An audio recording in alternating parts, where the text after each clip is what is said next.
திராவிட முன்னேற்ற கழக ஆட்சியிலே நாட்டு மக்களுக்கு என்ன பலன் கிடைச்சது? ஒரே ஒரு பலன், கடன்காரன் என்ற பலன் தான் கிடைச்சிருக்குது. இன்னைக்கு 5,50,000 கோடி கடனை வாங்கியிருக்கிறீங்க. இந்த கடனை யார் கட்டுறது?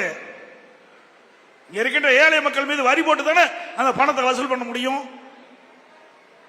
ஆட்சிக்கு வருவதற்கு என்ன சொன்னீங்க? அதிமுக ஆட்சியில் கடன் அதிகரித்து விட்டது, அந்த கடனை குறைப்பதற்கு நிதி மேலாண்மை குழு அமைக்கப்படும், நிபுணர்கள் அதிலே நியமிக்கப்படுவார்கள் என்று சொன்னீங்க. நிபுணர் குழு அமைக்கப்பட்டது, அமைக்கப்பட்ட பிறகுதான் கடன் அதிகமாக வாங்கியிருக்கிறீங்க. எப்படியெல்லாம் மக்களை ஏமாற்றுறாங்க பாருங்க. மின் கட்டண உயர்வு, வீட்டு வரி உயர்வு, கட வரி உயர்வு, குடிநீர் வரி உயர்வு, குப்பைக்கு வரி போட்டாங்க. பத்திரப்பதிவு கட்டணம் உயர்வு, வரி இல்லாத துறையே இல்லை, அந்த அளவுக்கு வரி மேல் வரி போட்டு மக்கள் மீது மிகப்பெரிய வரி சுமையை அமைத்த அரசாங்கம் இந்த அரசாங்கம். விலைவாசி, அதிமுக ஆட்சியில் விலைவாசி என்ன, உங்களுடைய ஆட்சியில் விலைவாசி என்ன ஒப்பிட்டு பாருங்க. மக்களுக்கு வேலை கிடையாது, வருமானம் குறைவு, செலவு அதிகரிப்பு, கடுமையாக மக்கள் பாதிக்கப்பட்டிருக்கிறாங்க. இதை பற்றி எல்லாம் கவலையே கிடையாது. போட்டோ ஷூட் போடுவாரு, பத்திரிகையில் போட, பத்திரிக்கையாளர் அதுக்கு தான் தயாராக்குறீங்க.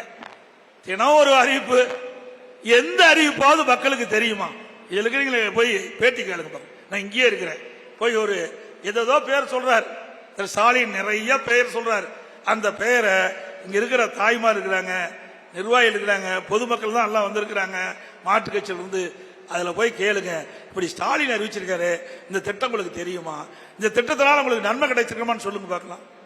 அத்தனை வெற்றி அறிவு, அத்தனை விளம்பரம், தினம் விளம்பரம், கோடிக்கணக்கான ரூபாய் விளம்பரத்துக்கு செலவு செய்யறாங்க.